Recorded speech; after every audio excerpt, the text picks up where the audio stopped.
Hello, and welcome to today's podcast. I'm Emma, and with me is Max. We're really excited to be here with you today, and we're going to talk about something really important: how to improve your writing in English. Whether you're learning English as a second language or just looking to get better at writing, we've got some tips and advice that will help you. That's right. Writing is such an important skill, and it can be really challenging, especially when you're learning English. But don't worry. Today, we're going to break it down and make it easier for you. You don't have to be perfect, but with practice, you'll definitely get better. One of the first things we want to talk about is something really simple but super important: reading. Reading is one of the best ways to improve your writing. Why? Because when you read, you're not only learning new words and phrases, but you're also seeing how sentences are put together. You can learn how good writers write, and that can help you write better too. Exactly. It doesn't matter what you read, either. It could be books, articles, or even short stories. The more you read, the more you understand how English works. And don't worry if you don't understand every word at first. The goal is to see how the sentences flow and how ideas are shared. That's a great point, Max. Another good tip is to start small. If you're just beginning, don't try to write long essays or big stories right away. Start with something short, like writing a diary or even a short paragraph about your day. It's okay to take baby steps. Yes, exactly. Sometimes when people think about writing, they imagine it's going to take a lot of time, but it doesn't have to be that way. Even writing a few sentences each day can make a big difference. For example, you could write about what you did today or describe something you saw outside. And don't forget to use simple words. When we're learning, sometimes we think we need to use big words to sound smart. But the truth is, it's better to write clearly and simply. When you write clearly, people will understand you better. Right. Writing isn't about impressing people with fancy words. It's about communicating your ideas. So, using simple words and short sentences is completely fine, especially when you're learning. As you get better, you'll naturally start to use more complex words and sentences, but don't rush it. Another thing that can help is to write about things you enjoy. If you're interested in the topic, it's easier to write about it. Let's say you love cooking. You could write a recipe or a description of your favorite dish. Or if you love sports, you could write about your favorite team or a recent game. That's a good idea. Writing about something you like makes the process more fun, and when you enjoy what you're doing, you'll want to do it more often. And remember, the more you write, the better you'll get.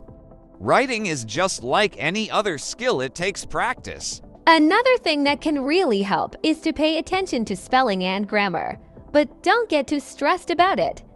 You don't need to be perfect at grammar when you're starting. It's more important to focus on getting your ideas down on paper. You can always go back later and check your spelling and grammar. Yes, definitely, and there are lots of tools online that can help you with that, like spell checkers or grammar apps. These can help you find mistakes and learn from them.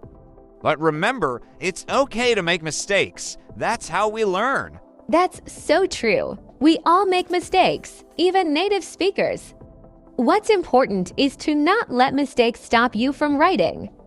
If you're always worried about making a mistake, you'll never write anything. Just write and fix things later. Yes, don't be afraid to make mistakes. Writing is a process, and the more you do it, the easier it will become. Okay, so we've talked about reading more to improve your writing, starting small, and not worrying too much about mistakes. Now, let's get into something really useful: planning before you write. This is something a lot of people skip, but it can really help you write better and faster. Yes, planning your writing is super important. When you just start writing without a plan, it's easy to get lost or confused about what to say. You might find yourself halfway through your writing and realize, wait, what was I trying to say again? That's why planning is such a good idea. It helps you organize your thoughts before you even start writing. Exactly. And planning doesn't have to be complicated. It could be as simple as making a short list of the main points you want to talk about. For example, if you're writing a story or even just a paragraph, you could ask yourself, what is the main idea? Then, you can make a list of 3 or 4 points you want to include. This way, you stay focused. That's a great tip. Even for something as simple as writing about your day, a plan can help. Let's say you want to write about what you did today. You could start by thinking, okay, what were the main things I did? I woke up, I went to work, and I had dinner with a friend. Those could be your 3 main points. Then you just write about each one. Right, and when you break it down like that, it makes writing feel a lot less scary. Instead of thinking, I have to write a whole page, you're just thinking about one small part at a time. After you finish one point, you move on to the next. It feels much easier when you take it step by step. Absolutely. It's like putting together a puzzle. You don't try to do it all at once. You start with one piece and then find another piece that fits. Little by little, you finish the puzzle. Writing is kind of the same. Piece by piece, your writing comes together. Another helpful thing to do when you're writing is to think about your reader. Who are you writing for? Are you writing for yourself, just to practice? Or are you writing for someone else, like a friend or a teacher? Thinking about your reader can help you decide how to write. For example, if you're writing for a friend, you might use casual language. But if you're writing for a teacher, you might want to be a bit more formal. That's a good point. When we write, we're usually trying to communicate with someone, even if that someone is ourselves. So it's important to think about how we want to sound. If you're writing something fun, you might use friendly words and expressions.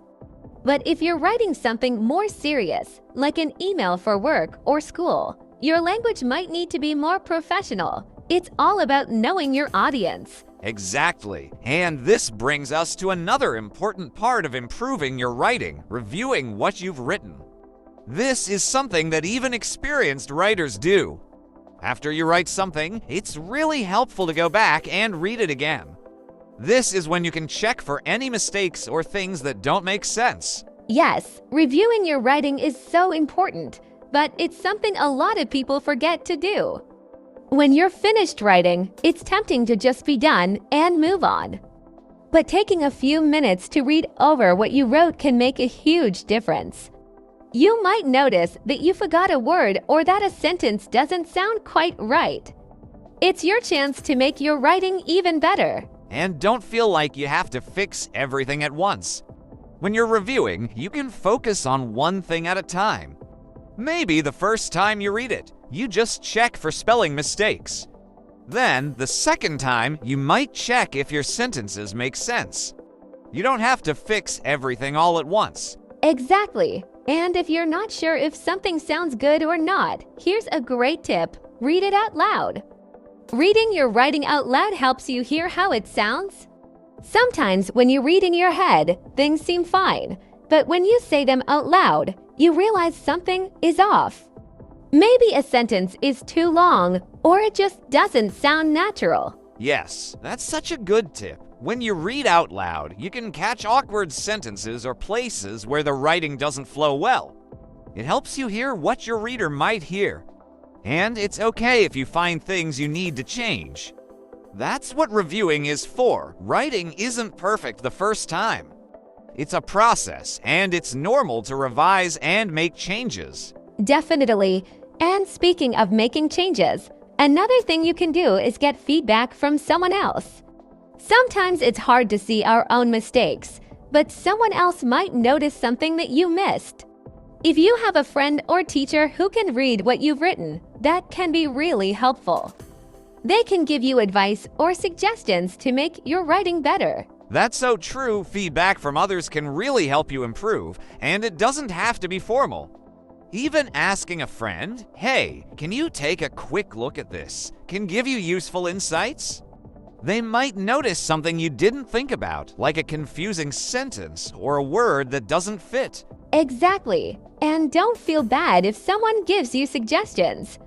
Feedback is a good thing because it helps you grow. Every writer, no matter how good they are, gets feedback. It's all part of the learning process. The more you practice and the more feedback you get, the better you'll become. And remember, writing is personal. Everyone has their own style and way of expressing ideas. It's okay if your writing doesn't look like someone else's. The important thing is to keep practicing and finding your own voice. The more you write, the more you'll discover what works for you. That's a really important point, Max. Writing isn't about copying someone else's style. It's about finding your own way to communicate. Maybe you like writing short, simple sentences, or maybe you like adding more details. Both are fine. Writing is a way to express yourself, and your style will grow and change as you practice more. Exactly. So don't compare yourself too much to other writers. Focus on your own progress. If you look back at something you wrote a few weeks ago, you'll probably notice how much you've improved already. And that's something to feel proud of. Every time you write, you're getting better, even if it doesn't feel like it at the moment. That's so true. Writing is a journey, and it takes time. But every step you take brings you closer to becoming a better writer. Whether it's writing a few sentences a day, reading more, or getting feedback from a friend, every little bit helps. Just keep going, and don't give up. Exactly. And don't forget, writing can be fun too. It doesn't always have to be serious or perfect. Try to enjoy the process, experiment with different ideas, and see where your writing takes you. The more you enjoy it, the more you'll want to do it, and the better you'll get. Yes, writing can be fun, and when you're having fun, you'll find that it becomes easier to write. So don't stress too much about it. Just take your time, practice regularly, and enjoy the process. Before you know it, you'll see big improvements in your writing. Now that we've talked about planning your writing, reviewing, and even getting feedback, let's dive into something that often makes a big difference: vocabulary. Having a good range of vocabulary can really improve your writing. It's not just about knowing a lot of words. It's about knowing when and how to use them. But don't worry, building your vocabulary doesn't have to be difficult. That's right, Max. One of the best ways to build your vocabulary is by learning new words in context. This means learning words while reading or listening to something, rather than just memorizing a list of random words. When you see a word in a sentence or hear it in a conversation, you can understand how it's used, and that makes it easier to remember. Exactly. And when you're reading, if you come across a word you don't know, try not to stop and look it up right away.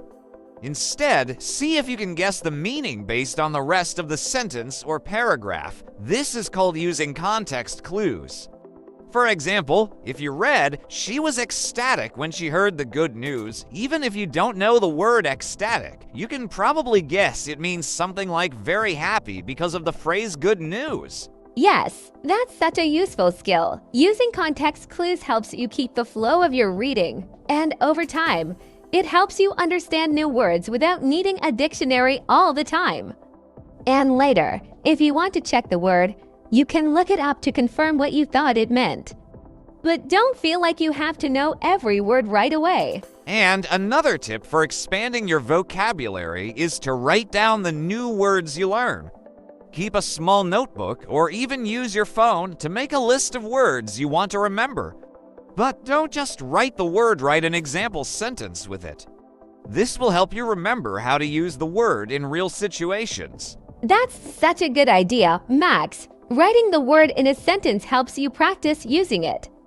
And when you go back to look at your list later, you'll not only see the word but also remember the context in which you first saw or heard it. This makes it more likely that you'll use the word correctly in your own writing. Right. And speaking of writing, one of the best ways to practice your new vocabulary is to actually use it in your writing. When you learn a new word, try to use it in a sentence or paragraph. Don't be afraid to experiment with it. Even if you're not sure if you're using it perfectly, the more you practice, the more comfortable you'll get. Exactly. Writing is a great way to reinforce new vocabulary. And remember, even if you make mistakes, that's okay. Mistakes are part of learning. If you're not sure about a word, you can always check later or ask someone for feedback, but the important thing is to try using it. The more you use a word, the more natural it will become for you. That's so true. And here's another tip. Don't feel like you need to use big or complicated words all the time. Sometimes, simple words are just as powerful, if not more so, than fancy ones. What's important is that your writing is clear and easy to understand. So, if you know a simple word that gets your message across, use it. Yes, clarity is key. Think about what you're trying to say and choose the words that express your idea clearly. Sometimes, people think they need to use impressive words to make their writing sound better. But actually, good writing is about communicating your ideas in a way that's easy to understand. If a simple word does the job, that's perfect. Exactly. But as you continue learning, you'll naturally start using more advanced vocabulary, and that's great. It's all about balance. The more you practice, the better you'll get at knowing when to use a simple word and when a more advanced word might be a better fit. That's a really important point, Max. And another thing that helps with vocabulary is learning synonyms. These are words that mean the same or almost the same thing. For example, instead of always using the word happy, you could use joyful, cheerful, or content. Learning synonyms gives you more options when you write, so you don't repeat the same word too much. Yes, synonyms are great for making your writing more interesting. If you use the same word over and over, your writing might feel a bit boring or repetitive. But when you mix in some synonyms, it keeps your writing fresh and engaging. Plus, it helps you learn new words. That's so true. And there are lots of ways to find synonyms.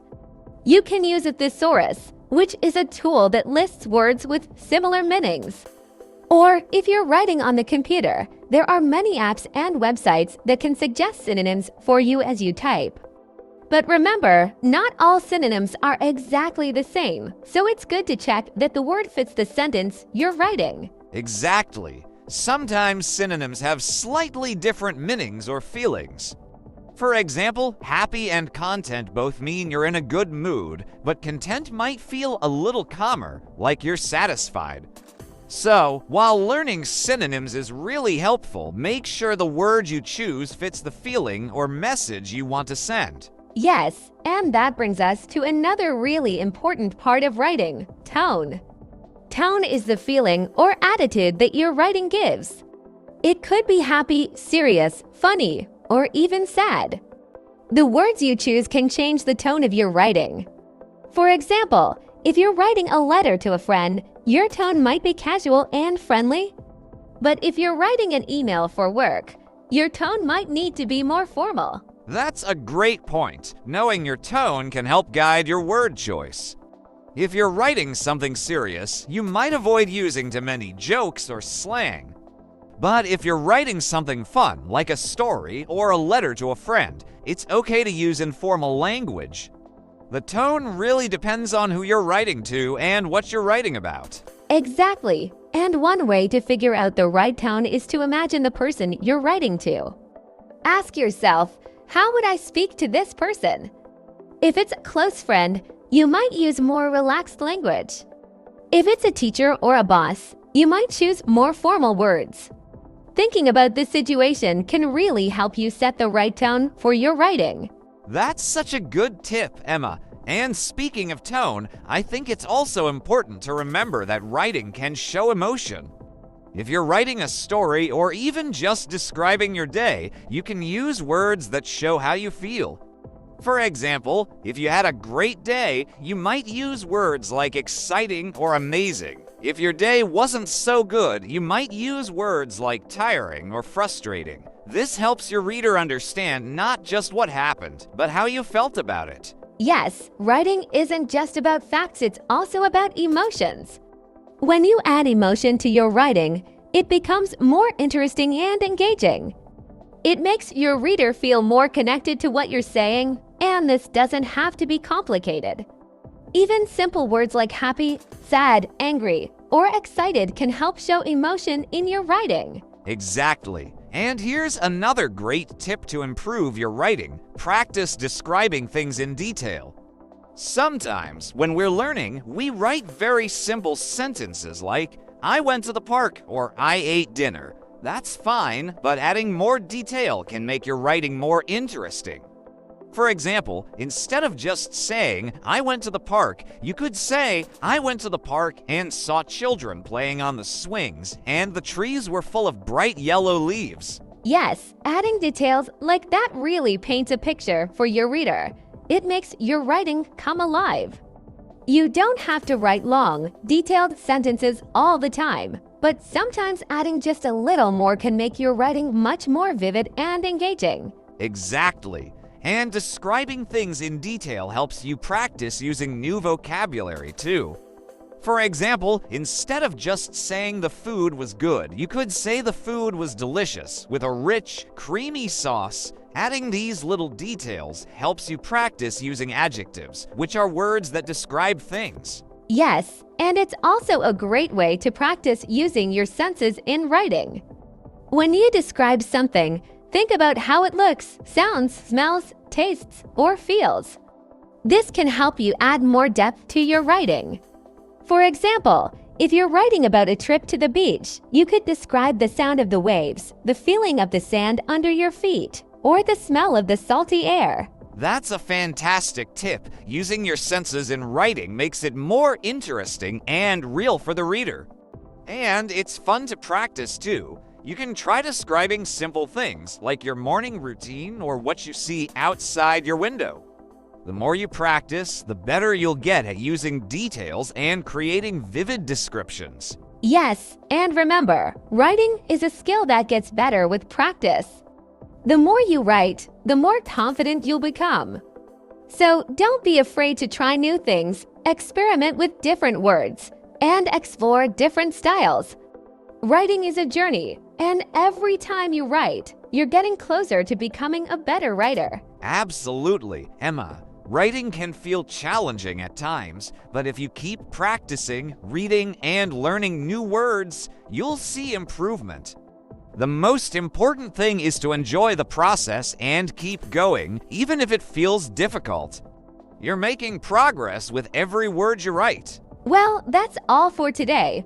We hope these tips help you improve your writing and make it more enjoyable. Remember to keep practicing. Don't be afraid of mistakes. And most of all, have fun with your writing. Yes, and don't forget to subscribe to our channel and share this podcast with your friends and family. We love helping you learn, and we're so glad you joined us today. Keep writing, and we'll see you next time. Goodbye.